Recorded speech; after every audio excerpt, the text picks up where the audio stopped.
નેતાઓ, અધિકારીઓ અને પૂંજીપતિઓ એક કરોડો અરબોના સ્કેમ કરે ત્યારે તપાસ કરનાર અધિકારી પોલીસ કર્મીઓ કશું જ તોડી શકતા નથી. ગુજરાત અને આખો દેશ એનો સાક્ષી છે. પણ એક સામાન્ય પરિવારનો કોઈ દીકરો હોય, કોઈ દેવી પૂજક, કોઈ ઠાકોર, કોઈ આદિવાસી, કોઈ દલિત, કોઈ મુસ્લિમ, કોઈ રાવણ, તો પોલીસ એની સાથે અમાનવી રીતે વર્તે એનો એક વધુ કિસ્સો પ્રકાશમાં આવ્યો છે. 12 વર્ષના 13 વર્ષના રાવળ સમાજના બાલાસિનોરના એક દીકરાને, ધોરણ 9માં ભણતા દીકરાને બાલાસિનોરના પોલીસ ઇન્સ્પેક્ટર મિસ્ટર સોલંકી દ્વારા કથિત રીતે અમાનવી રીતે મારવામાં આવ્યો છે.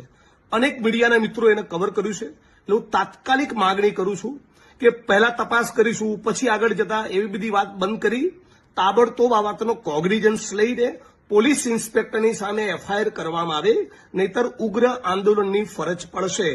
આ કહેવા પૂરતું નથી કહેતો. અને રાજ્યના તમામ નાગરિકોને 6.5 કરોડ જનતાને કહું છું, હવે તો તમે માનો છો ને કે આપણે એક સુરે કહેવું જોઈએ કે 13 વર્ષના રાવળ સમાજના દીકરાને મારનારા આ પોલીસ ઇન્સ્પેક્ટર અને એની સામે જે પણ સામેલ હતા એ બધાના પટ્ટા ઉતરી જવા જોઈએ. જો નહીં ઉતારે રાજ્યની પોલીસ તો અમે હાઈકોર્ટ અને સુપ્રીમ કોર્ટ સુધી લડીશું, પણ છોડવાના નથી.